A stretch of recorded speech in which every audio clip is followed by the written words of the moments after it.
Uyg'ur yozuvchisi Yosinjon Sodiq Cho'g'lonining Jallod Xinim nomli tarixiy romani. Bu roman Beliqut shirkatida ovozga ilinib, Beliqut to'rida anlatildi. 11-bob. Shayton elchisi. Milodiya 1681-yil kuz. Oy kuni yiqilishib qolgan Malika Muhtaram xonimning saltanat ishlaridan vaqtliq qo'l o'zib, pat yaqinda dunyoga ko'z etish oldi turgan farzandining g'amida haramdan sirtga chiqmay turganiga to'g'ri 3 oydan oshgan edi. To'ydan keyin eri Xo'ja Hidoyatullo Ishonning akisi Muhammad Emin Bahodirxon saltanatiga ko'rsatgan cheksiz sadoqatini ko'rib, ko'ngli xilil xotirjam bo'lib qolgan Malika Muhtaram xonim saltanat ishlariga ilgirgidek ancha aralashib olmas bo'lib qolgan edi.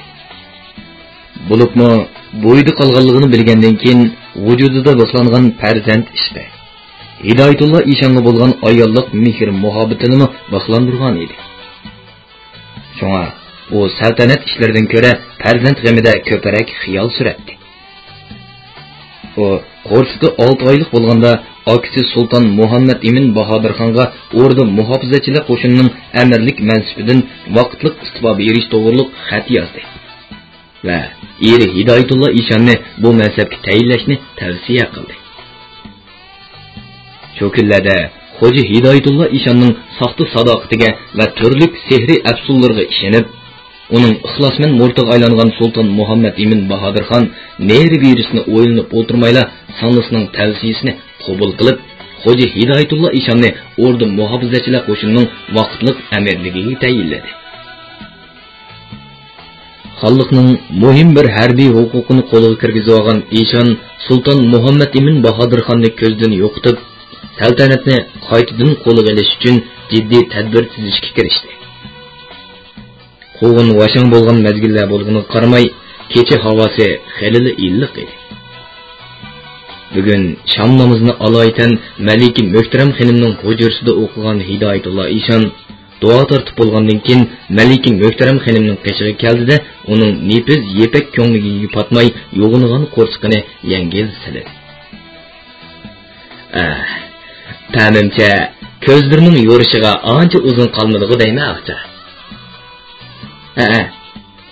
Dedi Malika Muhtaram xonim Ishonning kuyinganligidan ta'sirlanib. Ammo ko'nglimda yomon bir andisha bor. Shu topda Xudoyimdan tezroq yengishimni tilasammi? Ammo tug'utni o'ylasam, vujudimni qo'rqinch bosadi. Sinhor tashvishli bo'lmag'aylar. Yaratgan Alloh ekan, o'zi osonlik beradi. Ishon Malikaning to'lib, texmi chiroylishib ketgan. Ammo bir oz dog'i tushgan nag'zini yengil silab harkalatdi. Nemanchi bola ishlar yomon bo'lsalar og'ja. Yuragimdagi ish o'tlari bir pas besqon bo'lsa-da kashki.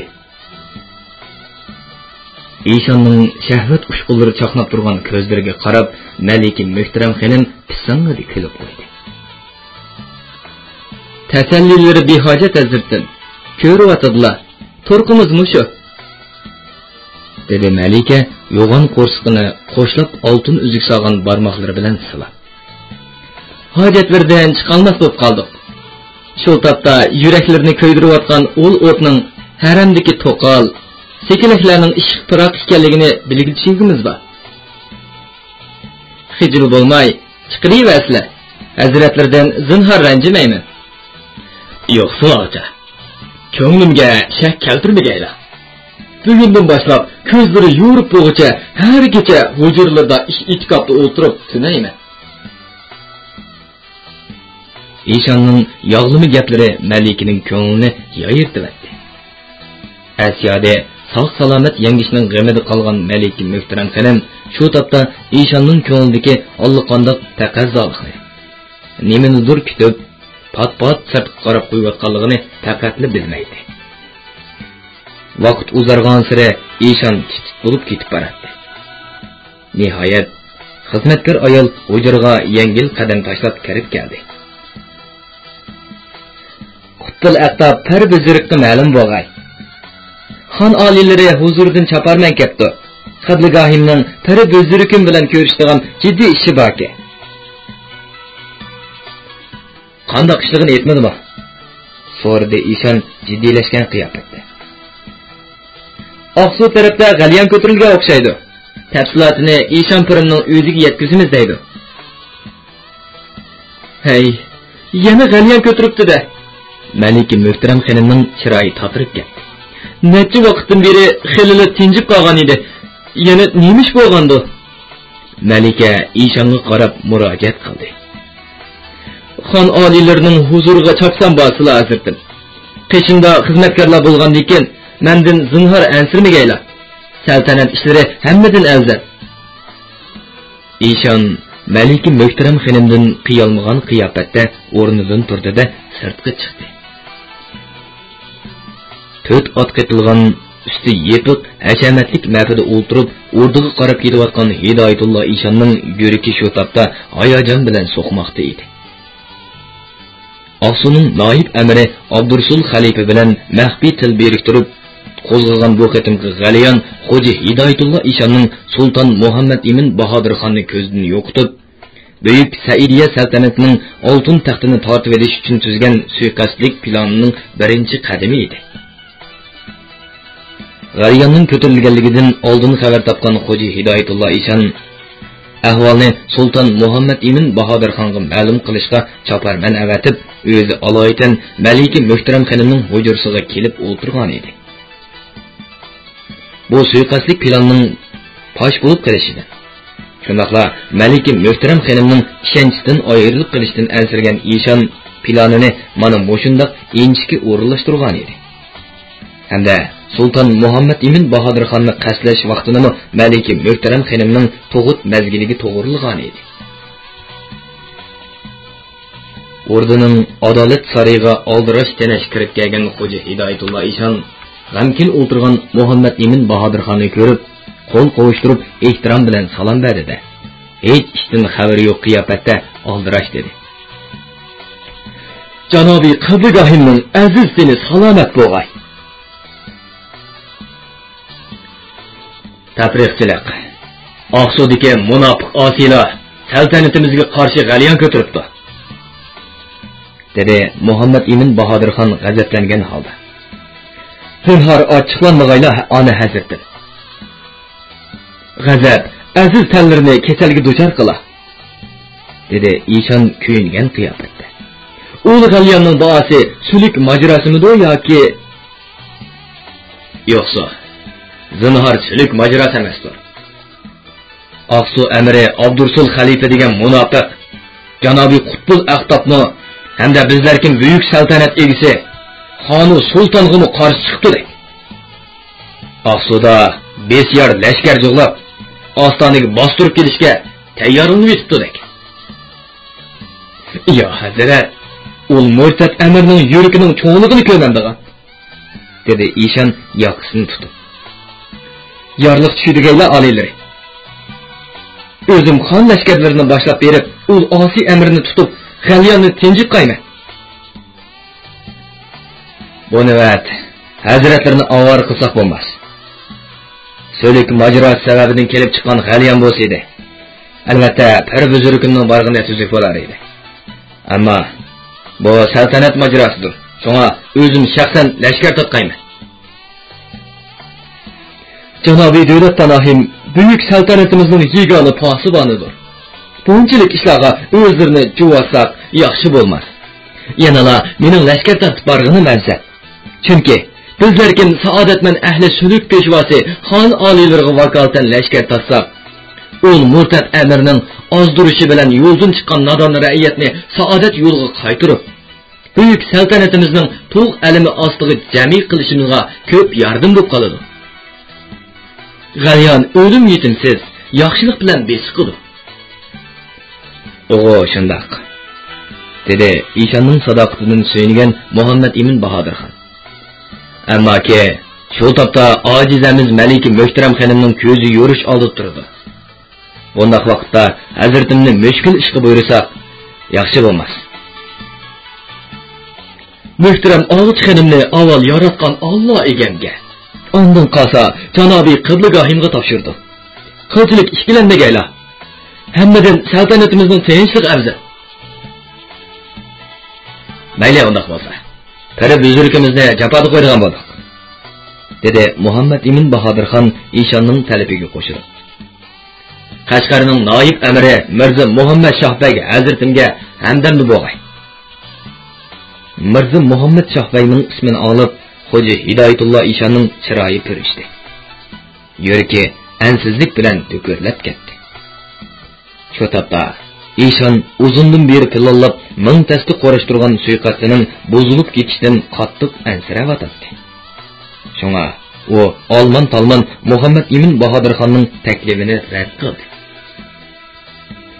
Qashqarning tinchligi saltanatimiz uchun Oqsudan muhimdir, dedi Ishon darhol talab ko'rsatdi. Gerçi Mirza Muhammad Shohbeg janoblari o'rinbosar amir lashkar bo'lib Piqir bilan billa bo'lsa, ol riyokor murtatlarning g'alyanini bostirish ko'p osonga tushsimi?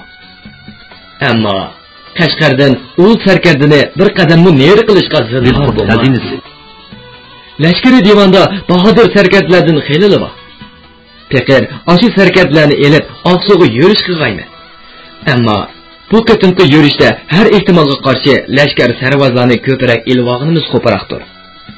Shunga ona hazirdan Mirza Muhammad Shohbegni Qashqarni muqim saqlab yetishga, Qashqar lashkarlarini Piqir boshlab mangan xon lashkarlarga qo'shilib, Oqsuga yurish qilishga yorliq tushirsalar, tezla nusrat qozonishga tilxat tagaymi.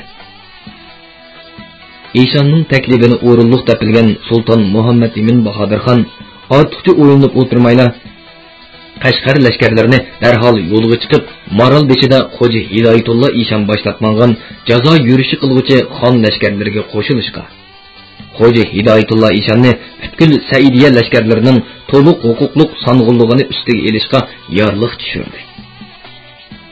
Shunda qilib, Xo'ja Hidoyatullo Ishon hech qancha kuchmayla Saidiya xonligining lashkariy huquqini butunlay changiliga kirgizib oldi. Kecha tun pardasiga o'ralgan hayvatlik o'rda sepili texmi surlik ko'rinadi.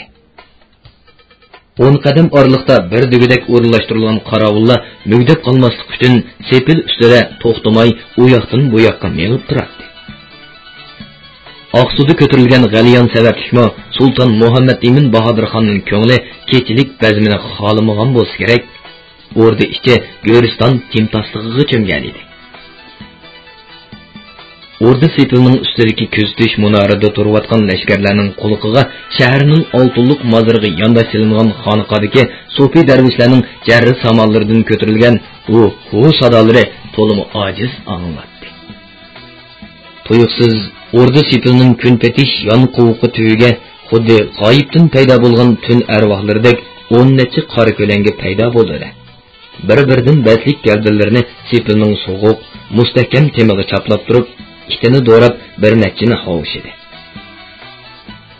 Şu hamon sepil üstüden itini qo'g'lagan çağ degan ovoz anglandi. Bu ovozni anglab, ko'langilar yon qo'vuqning tuyiga shipirlig'ini yugurishdi. Uningcha ig'ir temir darvoza bir odam patqudak cho'nglikda shapsiz ochildi. Ko'langilar darhol o'zlarini darvozaning ichiga itishdi. Hash-pash degicha darvoza yana asldagi holida shapsiz yopildi. Muhtaram hijobul g'ayb qozilarimga o'zim yo'l boshlayman, dedi qori ko'langilarga o'z qo'li bilan darvoza ochib bergan Xo'ja Hidoyatullo Ishon tarafidan o'rda muhofazachilar qo'shinining vaqtliq amirligiga tayinlangan Molla Naqi xalifa past ovozda so'zladi. Qutbul Ahtob pari buzurgimizning amrini bajardi. To'liq o'rinlash uchun qilchilik shap chiqarishga, iz qoldirishga, kalampaylik qilishga bo'lmaydi. Harakatimiz tez, qo'limiz chaqqan bo'lg'ay. Pirimning amri, Xudoning amri, deb tangni pichirlashdi ko'langilar yana bir qatim qasam ichishib. Ularning ovozi tun qo'ynida yengil gurildi. Ular Molla Naqi xalifaga ayishib, o'rda ichida xuddi arvohlardek shapsiz yurib ketdi. Haramga yondosh silingan hashamatlik saroyning oldiga kirib, o'zlarini daldiga erishdi. Molla Naqi saroyning darvozasini yengil qoqdi. daqiqa o'tmay darvoza ochilib, sultonning xos nökeri chiqdi. Nima ish? Ana hazratimga yetkazadigan jiddiy ma'lumot bor. Ana hazratimni bu kechida bezalti qilg'il bo'lmas. Ma'lumotni tamatqan yetkazsinlar, dedi nöker qopqini turib.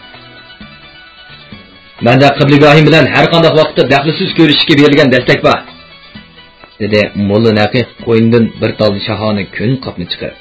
Navoda xon oliylar bilan ko'rishtirmay, saltanatning muhim ishlariga daxli yetsa, kollumlar bilan javob bermaklari tas bo'larmikin? Molla Naqining hayvisi darhol o'limini ko'rsatdi. Shuncha jiddiy ma'lumotmidi u? dedi nöker bir oz yumshab, talaffuzini o'zgartirdi. Shundoq, Oqsudagi Osiy g'aliyanchilarga munosabatlik muhim lashkariy ma'lumot. Unda kirsizlar amr begim. Ana hazratim, xos kutubxonasida. Boshqa fansatlar ko'rinmaydi-ku. Aram elyotidi. Aram elyotidi, dedi Molla Naqi qopqini turib. Bizlar bo'lsak, birdan bu aramchilik yo'q, kechini kechi demay palaqlaymiz. Fansat beglarim bo'lsa, ona hazratimning omonligi bilan kori bo'lmay, behudik uyquda. Cho'ng ish chiqmas debdimiz amir begim, dedi nöker bir oz tantirib. Bo'lmasa, men ularni hozir uyg'otay. Ajasiz. Molla Naqi xalifa shundoq dedi-da, beti yo'q turgan nökerning bo'yniga kuchlik bilaklarini yo'gib qattiq qisdi va zarb bilan bir nachini sirkidi. Shu hamon yo'lini uzilgan nöker varqarashqimi ulgurmay jon uzdi. Necha kundan beri bu saroyga kunduzi to'liq kirib, ujur-bujurini to'liq bilib olgan Molla Naqi yoshirinib turgan ko'langalarni agashtirib saroyning ichiga kirdi-da, udul kutubxonaga qarab mangdi. Ular ikki tal sham yondirilgan qobulxonaga duch keldi. Qobulxonadan o'tganda ondan kutubxonaga kirgili bo'ladi. So'z sham yo'riqida 4 nafar mahram yigit shirin uyquga ketishgan edi. Arvon sarmon yetishidan ularning mugdab o'ltirib uxlab qolganligi bilinib turadi. Ko'langilar Molla Naqining ishorati bilan yigitlarga tashlandi. Ularning og'zini etib olib, gallarini mahkam siqqanicha qamar qildirmay besib elishdi. Yigitlar ojiz tipirlashganicha jon berdi. Uninggacha Molla Naqi kutubxonaning eshigini pam bilan ochdi-da, hashamatlik to'shakda yenini qo'yib yotgancha uxlayotgan Muhammad Ibn Bahodirxonni ko'rsatib, sheriklarga ishorat qildi. Shu hamon 10 necha qora ko'langa Muhammad Ibn Bahodirxonga tangli tashlandi-da, hayt-huyt deb bo'g'icha yeligi g'achchida xanjar urib, beshini uzib tashladi. Muhammad Ibn Bahodirxonning boysiz teni bir nechini xortildigandan keyin kipirlab jin bo'ldi. Ular kutubxonaga qandoq shapsiz kirgan bo'lsa, yana shundoq shapsiz yenib chiqishdi. Qop-qora tun pardasi bu jinoyatkorona fojiani butunlay yo'shirib qoldi. Molla Naqi qotillarni O'rda Sepilning eliqi yon darvozasi orqali shapsiz chiqaribdi-da. Ondan Sepil ustiga chiqib, oldin tayyorlab qo'ygan bir tal arg'amchini Sepilning qo'qtisiga bog'lab, tövanga sangiltib qo'yib, xuddi birov mushu arg'amchiga yomishib o'rdiga kirgandek soxta ko'rinish yasadi. Ondan bahudik uxlayotgan qorovullar beshini uyg'otib baqirdi. Qo'psizlar, g'aflat uyqusini uxlamay, qorovullarni tekshirsinlar. Kunpetish yon darvoza bilan Ma'rifat saroyining atrofiga ko'proq qorovul o'rinlashtirsinlar. Qorovullar beshi Molla Naqining qubtamdan avval kunpetish yon darvoza bilan Ma'rifat saroyiga tutadigan yo'ldagi qorovullarni yo'tkib yetishga buyruq berib, mana endi tang kechidan oshganda yana qaytirib kelish haqidagi tutami yo'q buyrug'idan bezor bo'lgan bo'lsin. Norozilik bildirishga petin olmay, buyruqni o'rinlash uchun darhol sirtqa mangdi. Sultan Muhammad Ibn Bahodirxon suiqasdga uchrab, ajal sharobini ichayotgan mushu daqiqada Malika Muhtaram xonim ochiq to'lg'oq azobida qattiq engiravotdi. 4 nafar inikana uning atrofida paypetak bo'lib chepishib yuradi. namoz bomdod vaqti bilan Malika Muhtaram xonimning ko'zi yo'ridi. Tug'ilibla qirqirib yig'lashga boshlagan bu bovoq o'g'il edi. Anglayotganinglar Bilqut to'rdan anglatilayotgan ovozliq asarlar sahifasi. Sultan Muhammad Emin Bahodir xonning vaqtsiz o'limiga echinib ko'z yoshi qilayotgandek yig'layotgan yomg'irga bugun 3 kun bo'lgan edi. Ko'z yomg'irining ta'sirida tezda sovib ketgan havo nitizara kiyingan odamning qo'lini qo'rib, tenini jug'uldatdi. Ostona osmonni qoplagan qora bulut hech tarqalib ketadigandek emas edi. Yomg'ir suvi ostona ko'chalarining cho'nqur joylariga yig'ilib olib, ko'na, ojiz uylarni yurib o'tgan edi. Makonsiz qolgan kishilar daldalg'idek joy topolmay ko'cha-ko'ylarda shumshib yurishardi. Bir qism boy saxovatchilar o'yli qo'ralarda vaqtliq lapas yasab, tosh qaynatib, ularning holidan xabar ilyotdi.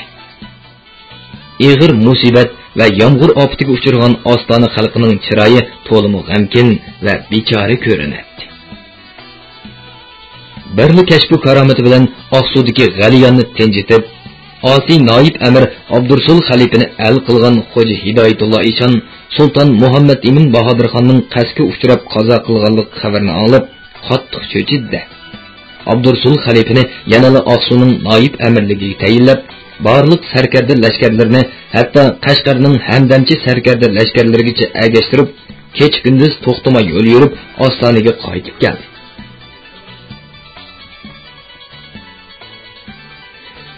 Her qancha bo'lsa, Xudo osonlik berib, tinch aman yangivotla ochqini. dedi Hidoyatulloh Eshon to'la yig'lab oldin ketgan Malika Muhtaram xonimga tasalli berdi. Seni bu ahvollari bilan o'rdaga chiqib, marhum ona azratimning qotilini topaman deb avora bo'lmasa, Alloh oldida qasam qilamaydi. Ol mu'tat xumrizni tepib, shafaatli qibligahimning xun qisosini olmaydigan bo'lsam, sultonning muhaqqilligim harom bo'lg'ay. To'g'itida ziyoda xun tavrib ketganligi uchun o'rnidan turg'idek majoli qolmagan Malika Muhtaram xonim ilojisiz Hidoyatulloh Eshonga yelindi. Marhum akamning qotilini tepib, jazolab bermaydigan bo'lsalar, sizlardan bu dunyo rozi bo'lmasmi? Xo'ja Hidoyatulloh Eshon Malika Muhtaram xonimga bir muncha va'da tasallilarni berib, ko'ngli xotirjam qilgandan keyin o'rdaga chiqib, Shohinshinda jiddiy kengash chaqirdi.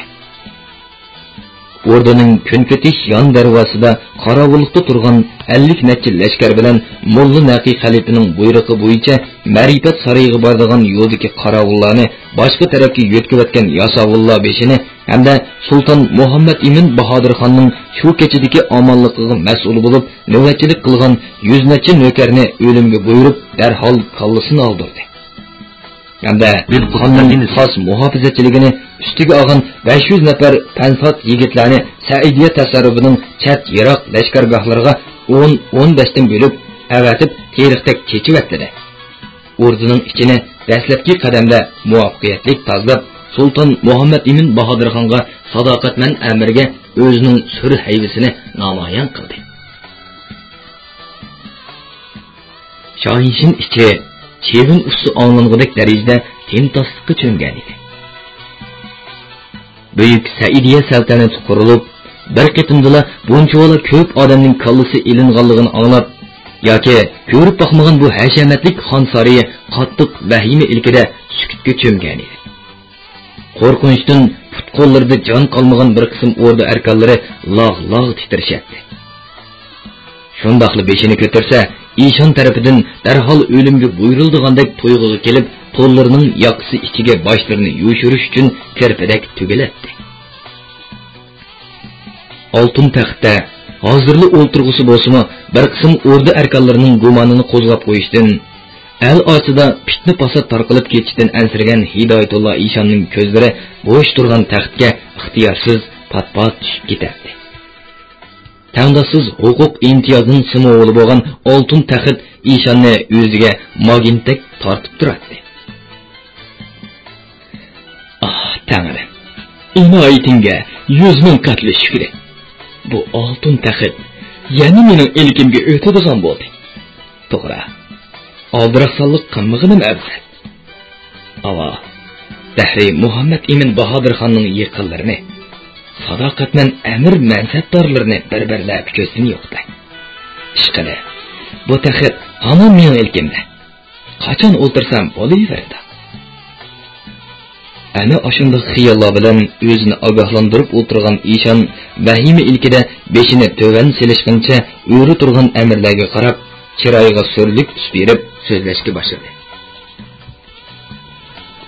Marhum jannat makon ona hazratim bilan saltanat tezginni shirik tutib, birlikda yurtlarchilik qilish xususida ahd-u paymon tuzishimizdan beri ko'ngillarimizdagi ranju adovatlar yo'yilib, ota bola bo'lishib, to'liq mehribon o'tishgan edi.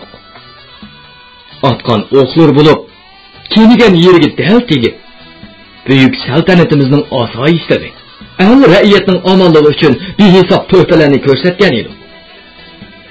O jannat makon qiblagohimiz buyuk saltanat taxtida o'tirib, ahli yurtga adolat va shafoat yomg'irni yog'dirsa, bizlar kim o'rda arkonlari farmonbardor bo'lib, xizmatini qilib, ahli ra'iyatga birlikda rahnoma bo'lib, osoyishlik ilkida xotirjam yashag'aymiz deb kufrona xom xiyollar ayligan ekanmiz. Vodarixa.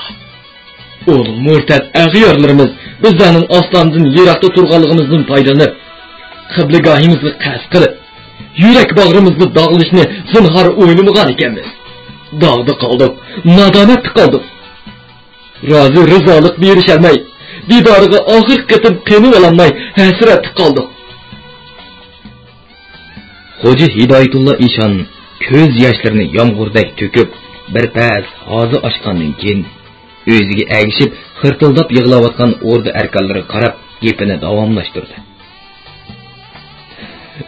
Kecha jannat makon ona hazratimning hasrat piroqida yuragimni dog'lab, ko'zimni yoshlab, durud nijot o'qib, ruhiy poklariga atab o'rib o'tirsam, babai buzuruk pir dastgohimlarining madadi bilan ko'zimga o'l murtad xunrizlani tunguz masallik badbashir chiroyi ayon bo'ldi.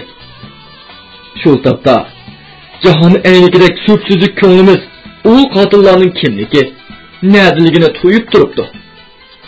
Allah oldida qasamki, tot yaqinda ul osi, murtad xunrizlarni bir-birlab jazolab, marhum qiblagohimizning xun qisosini to'liq olg'aymiz.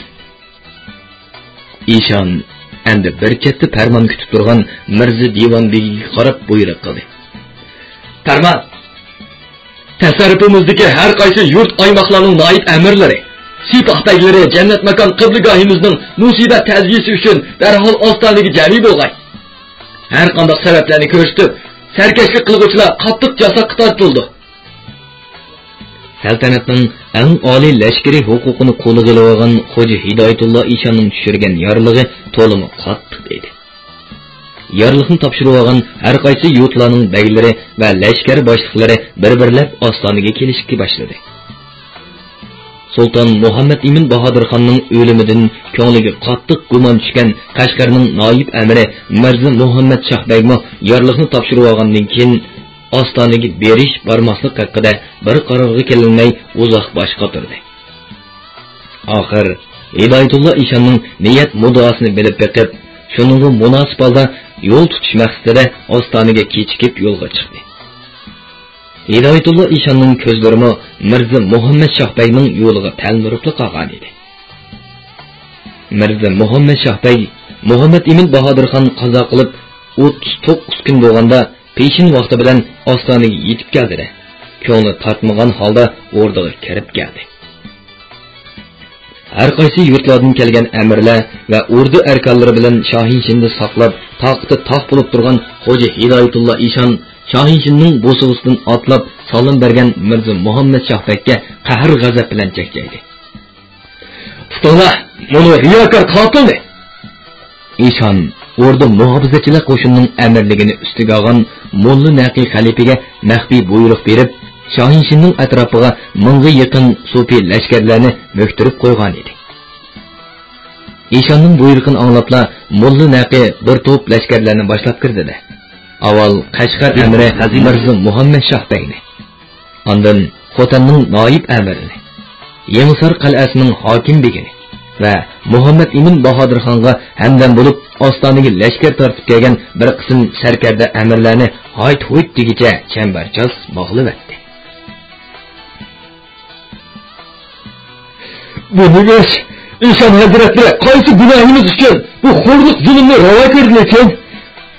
So'rdi bog'liqqa tushib qolgan Mirza Muhammad Shoh Beg o'zini tamkin tutishga tirishib. Behayo asi munofiqlar! deb baqirdi Hidoyatullo Eshon qo'lini g'azab bilan chirdi.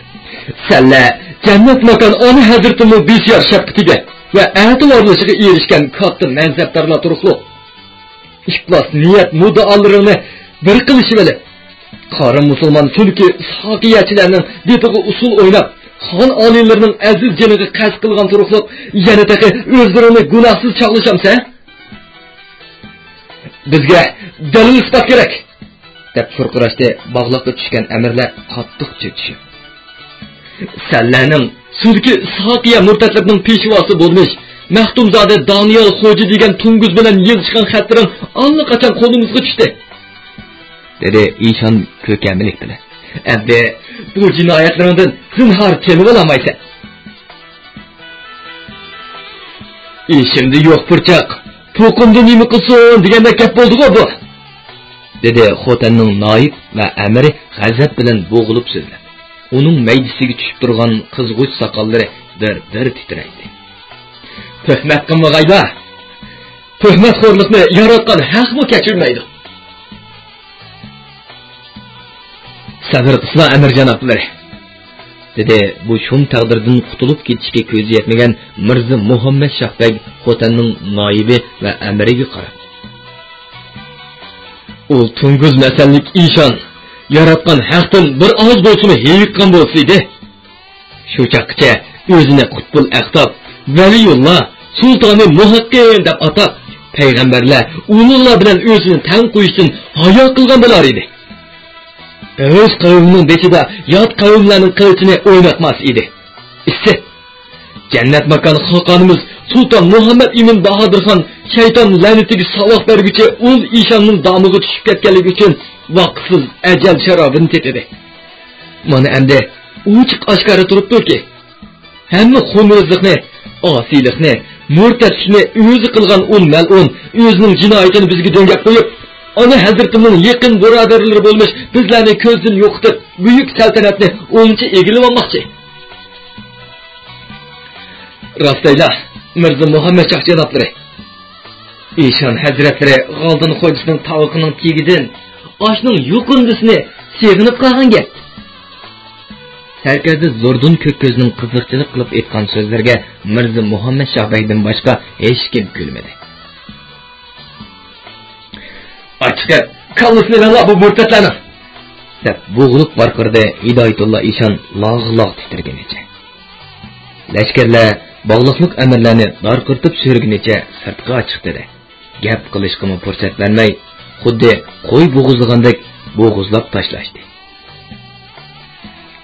Xo'ja Hidoyatullo Eshon Muhammad Emin Bahodir xonning yaqin do'stlarini ana shunda o'ldirish orqali uning qarisini ushladi va butkul xonlik tavasida Muhammad Emin Bahodir xonning qisosini elish bahonasi bilan so'liki soqiya murtlarini keng ko'lamda tutqun qilish, jazolash, urush, o'ldirish elib bordi. Bu qadimiy zaminning bag'ri yana bir qatim qip-qizil qon bilan bo'yaldi. Butkul saltanatning Hidoyatullo Eshonning qo'liga to'liq o'tib bo'lganligini his qilgan Malika Muhtaram xonim barliq dard hasratini ichiga yutib lam-jim dedi. Qaytadan xonlik taxtiga o'tirgan Hidoyatullo Eshon cho'ng o'g'li Yahyo xo'jani Qashqarning amirligiga tayinladi. Boshqa yurtlarga yaqin murt xalifalarni mansabdor qilib avatdi. Orda amirlarining hammasi degidek sadoqatman so'liki ishqiyan murtlardan tayinladi. Shunda qilib Aron tasdiqda asliga kelgan Buyuk Saidiya xonligi qaytadan to'liq gumron bo'lib, Oppoq xo'janing Eshon xonligi rasmiy boshlandi. Shu kunlarda Ostona rastlarida sochlari salvarab o'sib sog'irtig'i tushgan. Tilim qo'riqla bosgan chiroydagi g'amkinlikka yot holda bir jup ko'zlari aql idrok bilan chaqnab turadigan bir darvish paydo bo'lib qolgan edi. U ko'cha rastlarda munguz daslik sopasini jaldoqshitib chalganicha to'xtamay talqin etadi. Musulmonni qildi qatl. Nohaq tutib haq ishlardan qildi botil. Murtpirg'a qilmadilar yuzi xotir. Ajab shundoq zamonilar bo'ldi do'stlar. Ahli dunyo xalqimizda saxovat yo'q. Podshoh, vazirlarda adolat yo'q. Darvishlarning duosida ijobat yo'q. Turlik balo xalq ustiga yog'di do'stlar. Muhammad Emin Bahodirxonning o'limiga ulashibla o'rdida yuz bergan fojialik qirg'inchilikdan vahimaga tushib, yuragi po'kildab ketgan Ostona xalqining darvishning jenining boricha to'lab etayotgan bu talqinning tegiga yetkichilik hafsilasi yo'q edi. Onda sandiq quloq solg'uchilarmi hasratlik bosh chayqab, ulug' kichikdan chiqqanicha asta ketib qilishadi. Anglayotganlar Bilqut to'rdan anglatayotgan ovozliq asarlar sahifasi. Taxtda İşan Xon xo'jalik saltanat nomi bilan o'ngchi o'tirishga muvaffaq bo'lgan oppoq xo'janing ko'nglining bir yerlari yanala chevin yavalgandek g'ash edi. Chunki Ostona va boshqa yurtlardagi texnichilik ishqiya sulkiga kirishni rad qilgan, har qanday tariqat ahkomlarini cheklab, Qur'oni Karimda ko'rsatilgan shariat ahkomlarini o'zlariga tavranmas e'tiqod mezon qilgan yuqori obro'yli diniy o'limalar, olim, fozil kishilar Qur'oni Karim, hadis sharif, Sahihul Buxoriy qatorliq diniy kitoblarni va bir qism olim o'limalarning kitob, risola, sharhi bayonlarini pok qilib so'zlab, Hidoyatulloh Ishon va uning har qaysi yurtlardagi so'lik targ'iboti ilib berayotgan xalifa so'pillarning mas'ul ma'ruf targ'ibotlarga qarshi jonliq munozara ilib berib, ajallik zarba beryotdi. Hidoyatulloh Ishon bundaq munozirlarga har qatim duch kelganida va ariz shikoyat qilib kelgan xalifa so'pillarning da'tolashlarini anglaganida xon ishonlik obro'y inovati to'kilib ketib borgandek tuyg'uga kelib, yuragi zardobga to'lchadi. Ko'kuyun chaqqan eshakdek chichoshib ketdi.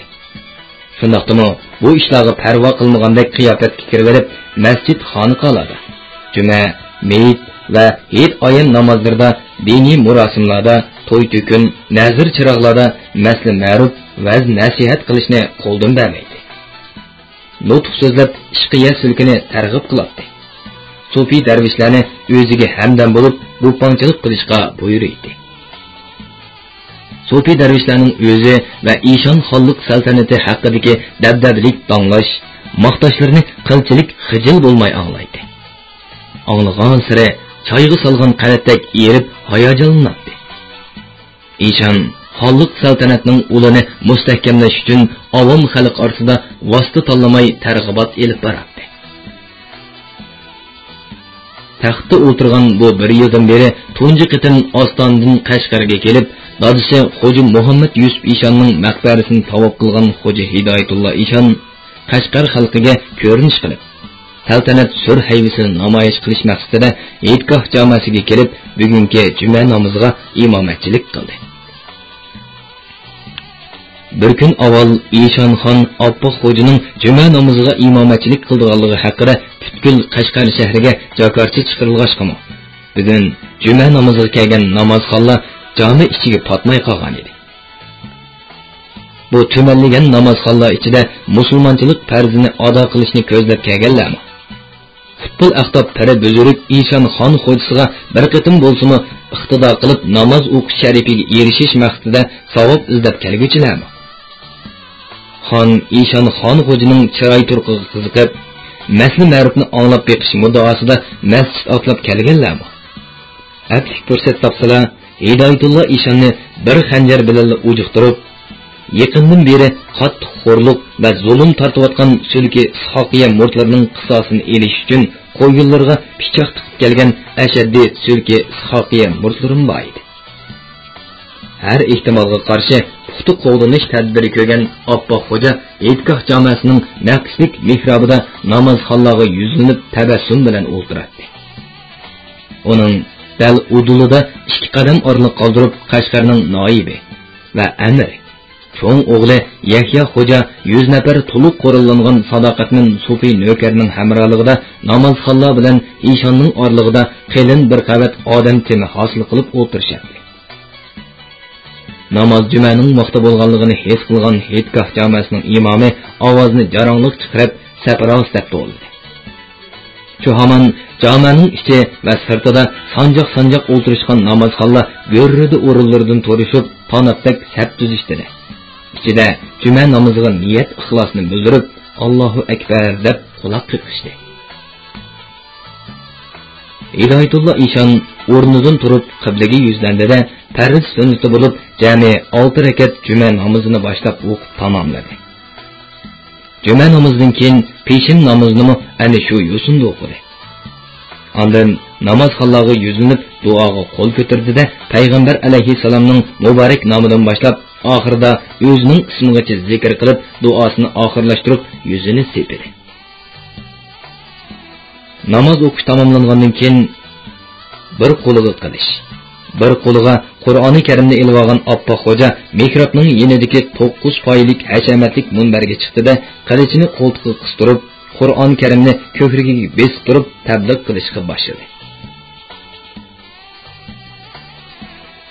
Azizani Qashqarning ulug' ushoq ra'iyatlari, saodatman ahli ishqiya sulkimizning ixlosman murshidlari, bizlarkim Qutbul Aqtabi Sultanul Muhaqqin Piri Buzruk Valiyulloh Xon ishon bo'l ulug' juma kunida sizlarkim fuqaroyu ummatlarim bilan jami bo'lib zikri suhbat qurib o'ltirganimdan to'liq xursandman. Shu sababdan sizlarkim ahli ummatlarimni saodatman ahli sulukka kirishga da'vat qilib, 2 kalima vaz nasihat qilmoqchiman. Har nakim o'zini mu'min musulmon hisoblovchi sulukka kirgan. Magar biror kim Allohning birligiga, payg'ambarning barhaqligiga iymon keltirib, kuniga 5 vaqt namozni ado qilib, sulukka kirmaydi ekan, uning musulmonlarchilik farz sunnatlari to'liq ado bo'lmas.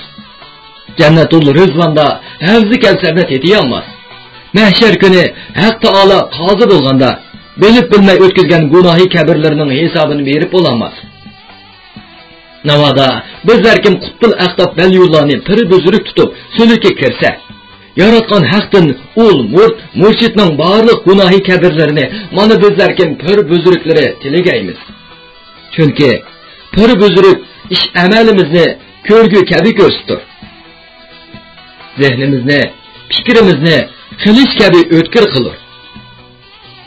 Savobni gunohdan, halolni haromdan, tozni chirkindan ayirib berir. To'g'ri yo'lga boshlamchilik qilib, dunyo va oxiratda baxtli bo'lishimizga kafolatlik qilur. Har nakim eng avval o'z nafsi bilan jang qilib, yaxshi xuluq yetildirsin. Har nakimga saodat xazinasining ochqichini tutqizguchi ahli suluk tariqat ahkomlarimizda yaxshi xuluqlar bilan xuluqlanmoq vojibdir. Suluk ahli uchun xuluqlarning eng yaxshisi riyozatdir. U suluk ahlini saodat yo'liga boshlag'usidir. Riyozat chekmaklik bu rag'voz dunyoning kuchak puliga arzimaydigan maishatlardan nafsini tortib, iyimi bilan beqishga yaralgan, ruhiy banit qilgan bu arzimas tanni aysh ishrat, yemak ichmak, kiyim kechib, ko'ngil ochmoq lazzatidan mahrum qilmoq demakdir. Shu sababdan riyozat chekuvchilar aql va fozil sanaladi. Bunday kishilar Allohga mahbul bo'lib, haqqi oson ulashur. Avliyolar deydilarki, riyozat saodatning dal o'zidir. Suluk ahlilar uchun yaxshi xuluqlarning yana biri qanoatdir. Qanoat bugun buni yedim, ati uni yesam deb kuprani xiyollarda bo'lmay, erishgan boylik va ne'matlarga shukr qilmoqlikqa, beshimizga kelgan faqirlik, musibat, falokatlarga chidab, sabr qilmoqlikqa aytiladi. Qanoat hasad, tama, heriz, xorliq kabi illatlarning davosi. Balogar va tamagar nafsimizning g'inosidir. qanoat bir xazindir ki, ul xazinaga erishguncha vujudida qanoatsizlikdan paydo bo'lgan hasadxo'rlikdan qutulur. Ömrünü çevik ve rahatda o'tkazur. Hidoyatullo İşan cami ichida timtos o'tirgan namozxonlarga tekshir bir qarab etgandan keyin yana vaz nasihatini davomlashtirdi. So'lik ahlilari uchun yaxshi xulqlarning yana biri sabrdir. Sabrda beshimizga kelgan balo qazolarga chidamlik bo'lmoqqa aytilir. İnsan her qanday ishda sabrchan ve chidamlik bo'lsa, saodat yo'liga oson ulashur. Nafsini sabr bilan bo'ysundirgan kishi halokatdan, mag'rurlikdan saqlanur. So'lik ahlilar uchun ul yaxshi xulqlarning eng kattasi muloyimlikdir. Muloyimlikda har qanday ishga ochiqlanmaydigan, yavaş yumshoq tabiatlik bo'lmoqlikka aytilir. Muloyimlik har kimga ma'qul keladigan bir isil sifatdir. Nafsining rohati, qalbining matonati, fikrning salomati, vijdonning halovati muloyim tabiatlik bo'lmoqlik bilan hosil bo'ladi. Turli noshukr havas va orzular ustidan faqat muloyimlik va yavaşlik bilan g'olib kelgili bo'ladi. Shunga al-hilmu sayyidul axloq deydi avliyolar. So'lik ahli uchun bosh tortib bo'lmas xulqlarning biri itoatdir. Itoatda bo'ysunmoqlikka aytilir. Pari buzruklarning amriga bo'ysunib itoat qilmoq farzdir, ham eng yaxshi sifatlardandir. Bu sifatlarga ega bo'lmoq uchun pari buzruklarning foydali kengash maslahatlarini anglab, buyruqlarga farmonbardor bo'lmoq lozimdir. So'lik ahli uchun g'azabga kelmak joiz emasdir. Çünkü g'azablanmak pari buzruklarga, xon podshohlarga Alloh tarafidan berilgan imtiyozdir. So'lik ahli uchun g'azablanmak saronglikdir. Saronglik betahqiq nadomat keltirir. Aqlni g'azabga solg'uchi so'lik ahli aqlni haroratlik o'tqa yoqim ishlar. G'azabdan ko'ra itoatni, yumshoqlikni ixtiyor qilg'uchilar hech bir tahlilga va azobga duchor bo'lmaydi. Babayı piri bözürük evliyalarımız aytdılar ki, g'azab ve kahri vücut ikliminin dehşetlik afıtıdır. G'azab halak kılgıçı bir illettir ki, onun birden bir davası sabır ve afudur. Şuna sülük ahlileri g'azabga kelmekten hazır kılmakı lazımdır. Belqut şirketida ovozga ilinib, Belqut to'rida anlatılayotgan Uyg'ur yozuvchisi Yasinjon Sodiq Cho'g'loniyning Jallod Xinim nomli tarixiy romanini bugun bu shergacha anglatdik. Davomini atidagi anlatishimizda davomli anlatamiz. Bu roman Xinjiangning har qaysi joylaridagi Xinhua kitobxonalarida sotildi. Do'stlarning setib olib, saqlab qo'yishini tavsiya qilamiz.